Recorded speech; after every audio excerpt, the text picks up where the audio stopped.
Ladies and gentlemen, greetings. This is Dr. Zhang Yuhang from West China Hospital. I'm pleased to be invited to this video presentation.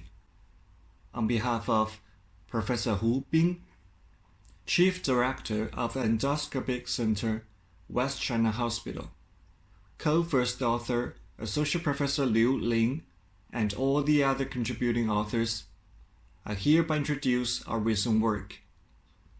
The title of the study is Endoscopic submucosal dissection with additional radiotherapy in the treatment of T1a esophageal squamous cell cancer.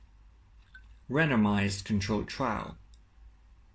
We perform nearly 1,000 ESD per year in our center, 20% of which are superficial esophageal cancers. We observed in the past that local recurrence sometimes occurred after ESD. Although it was possible to repeat ESD for these recurrent lesions, local fibrotic scar tissues increased technical difficulty as well as risk of perforation. Studies have shown that the 3-year recurrence-free survival of T1 esophageal cancer after additional chemoradiotherapy range from 82% to 100%, better than ESD alone, which is 57% to 91%. However, most of these studies focused on cancers of muscularis mucosa and submucosa in a retrospective and small sample manner.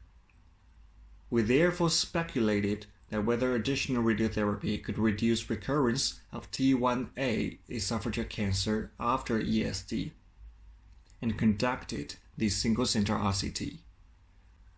The results showed that the 3-year recurrence-free survival was 100% for radiation group, significantly better than 85% for non-radiation group.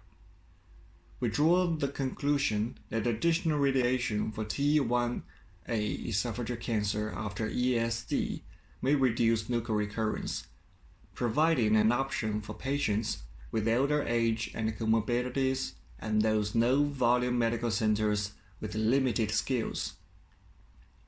Next, we will perform a real-world study with more samples to explore its safety, efficacy, and cost effect.